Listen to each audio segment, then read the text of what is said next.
नमस्कार मित्रांनो, स्वागत आहे तुमचं मराठी कार न्यूज आपल्या यूट्यूब चॅनलमध्ये। माझं नाव विशाल विदाटे। आज आपण चालवत आहोत टाटा टियागो CNG मध्ये, ते सुद्धा AMT gearbox. Yes, AMT gearbox जर पाहिलं CNG मध्ये टियागोमध्ये आधीपासूनच येत होता, पण आता जर पाहिलं नेक्स्ट जेन टियागोमध्ये जर पाहिलं भरपूर असे अपडेट झालेले आहेत। गाडीचं डिझाईन चेंज झालेले आहे, आतल्या साईडला इंटिरियर देखील चेंज झालेले आहे। आजच्या व्हिडिओच्या माध्यमातून मी तुम्हाला पूर्ण डिटेल माहिती सांगणार आहे या गाडीबद्दल, त्यामुळे नक्कीच व्हिडिओ शेवटपर्यंत पहा।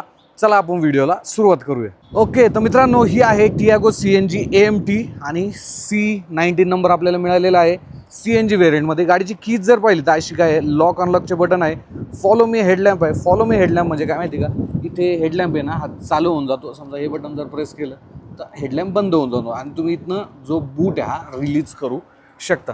गाडीचं डिझाईन जर पाहिलं, डिझाईन नक्कीच टाटा मोटर्सने खूप चांगल्या पद्धतीने काम केलेलं आहे बरं का। पण प्लॅटफॉर्म जर पाहिलं ना, प्लॅटफॉर्म सेम आहे आधीच्या टियागो सारखाच, म्हणजे व्हील बेस असेल, त्यानंतर लेंथ असेल किंवा ग्राउंड क्लिअरन्स असेल, हा तुम्हाला ह्या गाडीमध्ये सेम मिळणार आहे। पण चेंजेस भरपूर आहे, त्यामुळे तुम्हाला नेक्स्ट जेन सारखा जो फील आहे हा नक्कीच या गाडीमध्ये येणार आहे। आता या गाडीच्या व्हेरियंटबद्दल जर विचार केला आपण, तर CNG बद्दल आपण थोडंसं बोलूया।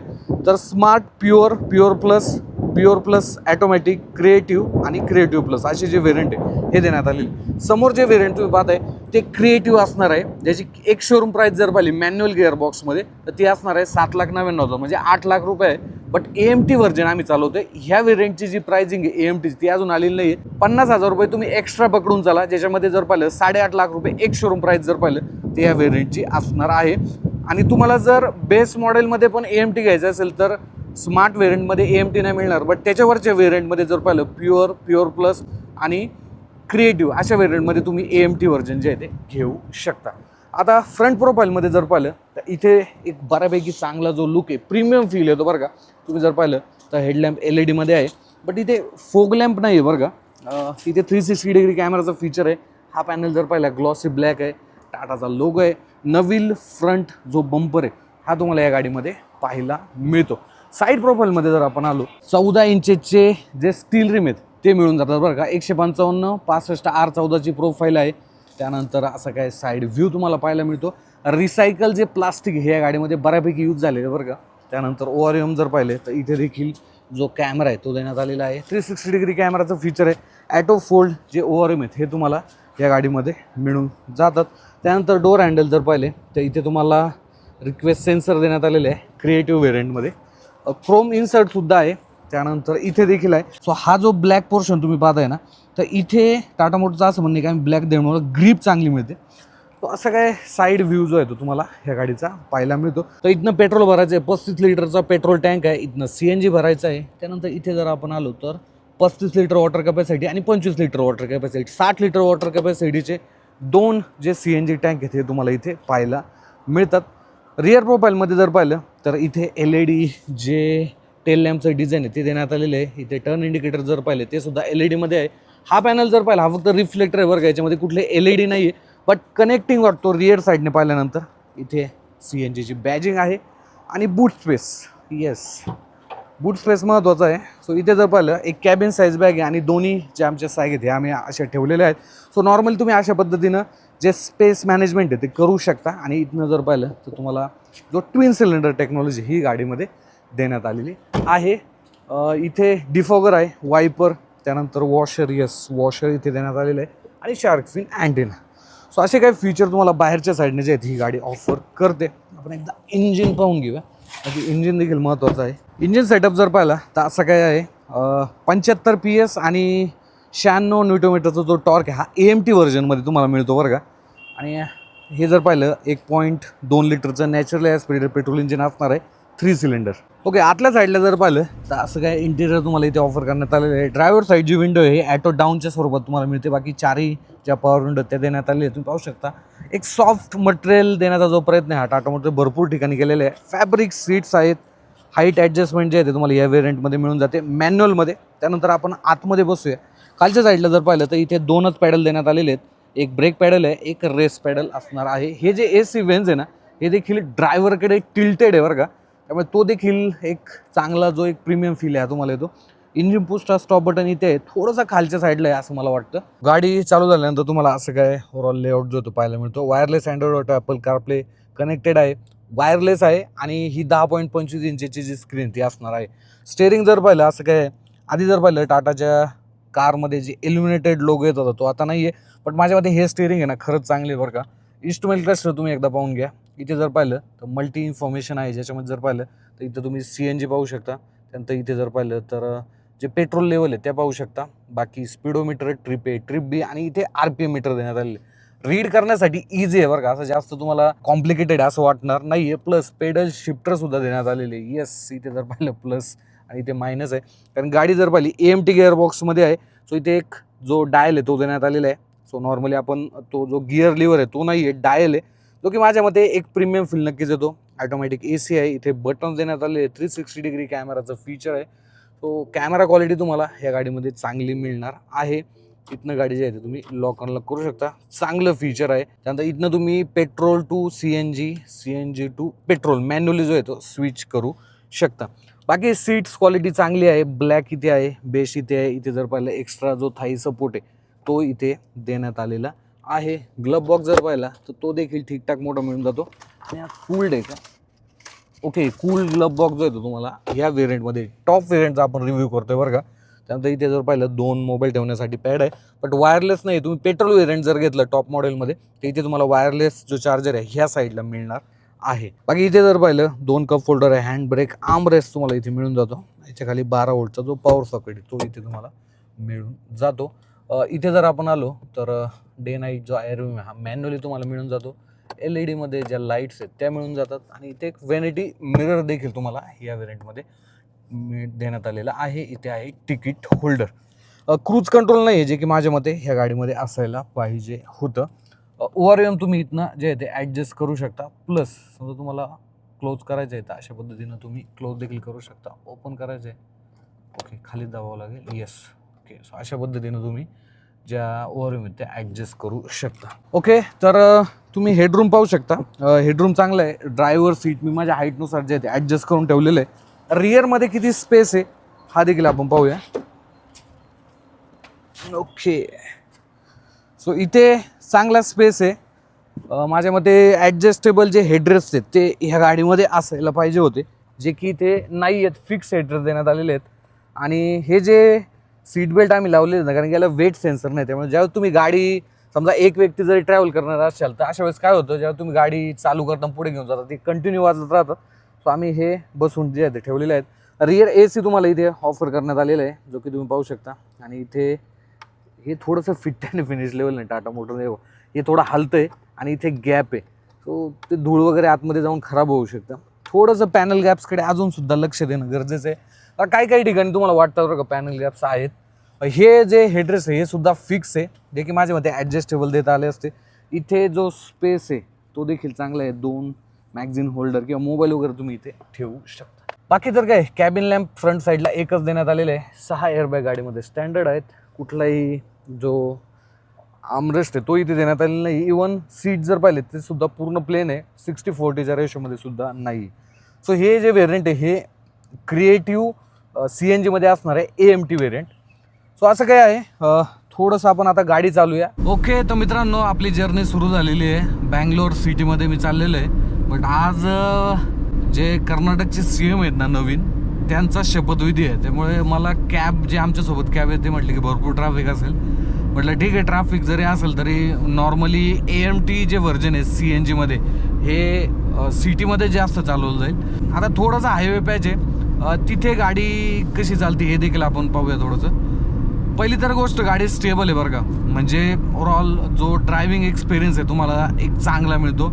स्टेअरिंग जो फीडबॅक आहे तो देखील चांगला मिळतो, जो की माझ्या मते हायवे रनवरती स्टेअरिंग जो ॲम्ब्युलन्सला जाऊ द्या म्हणजे अशा हायवे रनवरती नाही कॉन्फिडंट येतो बरं का ही गाडी चालवत असताना.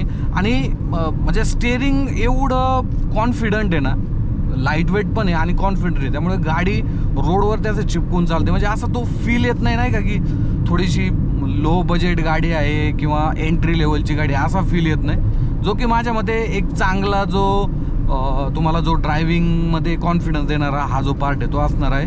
बाकी गिअर शिफ्टिंग चांगल्या पद्धतीने काम करतात. 5 स्पीडचा AMT गिअरबॉक्स आहे तो माझ्या मते त्याच्यामध्ये असं जास्त तुम्हाला जो लॅग वगैरे तो तर जाणवतोच, बट असं जास्त अंडर पॉवर ही गाडी वाटत नाही, कारण की टाटाच्या जेवढ्या पण आपण इंजिन पाहिलेले आहेत त्याच्यामध्ये पॉवर वगैरे तुम्हाला चांगली मिळते.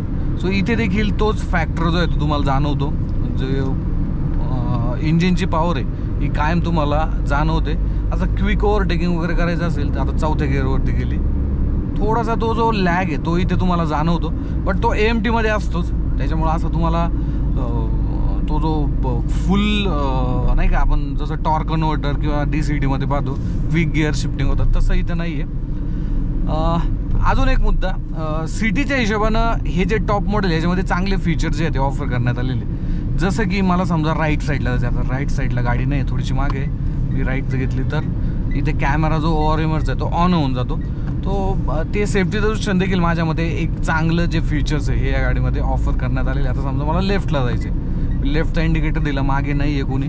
सो अशा पद्धतीनं एक चांगलं जे फीचर आहे सेफ्टी दृष्टीने, जे की एंट्री लेवलमध्ये कोणी देत नाही, इथे ते देण्यात आलेलं आहे. आणि एक चांगला फील देखील येतो गाडी चालवत असताना. एक चांगलं फ्रेश इंटिरियर आहे, चांगले फिट अँड फिनिश लेवल माझ्या मते बऱ्यापैकी इम्प्रूव्ह टाटा करते. काही काही ठिकाणी जे आहे ते तुम्हाला जे फिट अँड फिनिश लेवल आहे थोडेसे ऑड इव्हन वाटू शकतात, बट बाकी जर तो ही गोष्ट तुम्ही बाजूला ठेवली तर माझ्या मते एक सॉर्टेड आहे बरं का. क्रूज कंट्रोल मी मिस करतो या गाडीमध्ये.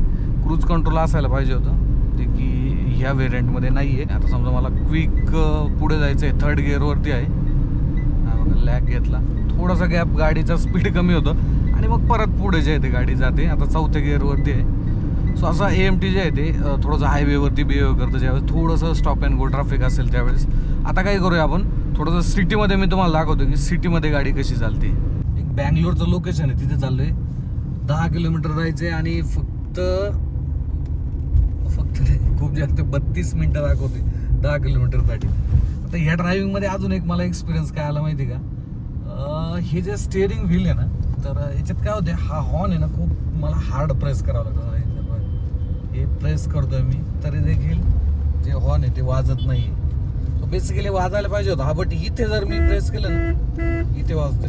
मग मला भरपूर असं इथे प्रेस करावं लागतं. सो इथे कुठंतरी हे हार्ड आहे, जे की थोडंसं सॉफ्ट असायला पाहिजे होतं. ओके, तर AC फुल टाईम आपला ऑन राहणार आहे. आता बँगलोरमध्ये आम्ही आलेलो, तुम्ही पाहू शकता पुढे किती ट्रॅफिक आहे आणि इथे मॅपवरती देखील जे ट्रॅफिक आहे ते शो करते.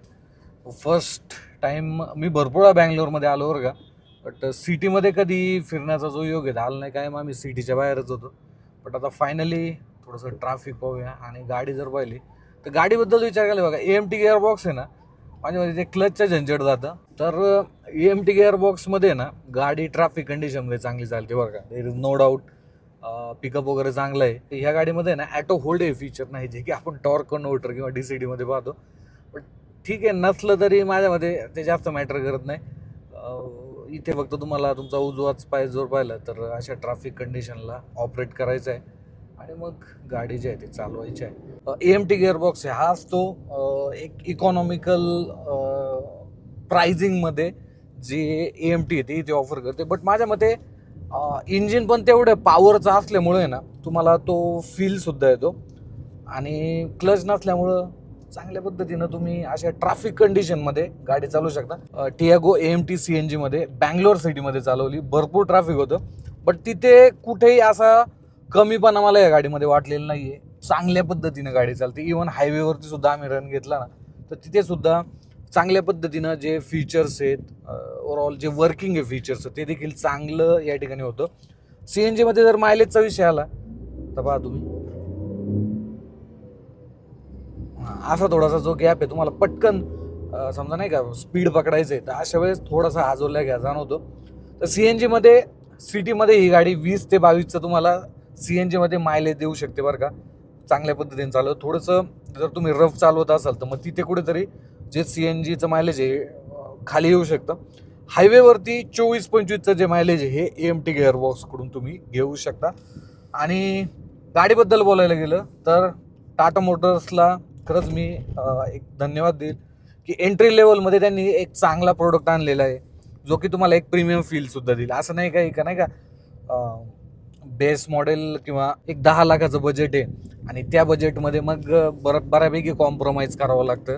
तर असं नाही आहे. 360 डिग्री कॅमेरा असेल किंवा एक चांगलं फिट अँड फिनिश लेवल असणारं स्टेअरिंग व्हील असेल, ॲटोमॅटिक AC असेल, ट्विन सिलेंडर टेक्नॉलॉजी असेल आणि एक चांगला लुक जर पाहिला ना, ही गाडी नक्कीच चांगला ऑफर करते, जो की माझ्या मते घेण्यासारखी गाडी आहे बरं का. थोडंसं जे फिट अँड फिनिश लेवल आहे ना, तुम्हाला थोडंसं त्याला साईडला ठेवावं लागेल. आणि एक सर्व्हिस, आता सर्व्हिसच्या बाबतीत टाटा मोटरचे भरपूर जे प्रॉब्लेम्स आहेत ते आहेत शोरूम्सकडून. पण ज्यावेळेस आपण ह्या गाडीबद्दल विचार करतो किंवा प्रत्येकाला सर्व्हिसचा जो प्रॉब्लेम आहे तो येत नाही, बट सर्व्हिस ही खूप महत्त्वाची असते कुठल्याही कारसाठी. त्यामुळे टाटा मोटर्सने आय होप पुढच्या काही दिवसांमध्ये चांगल्या पद्धतीने जे सर्व्हिसमध्ये काम करावं.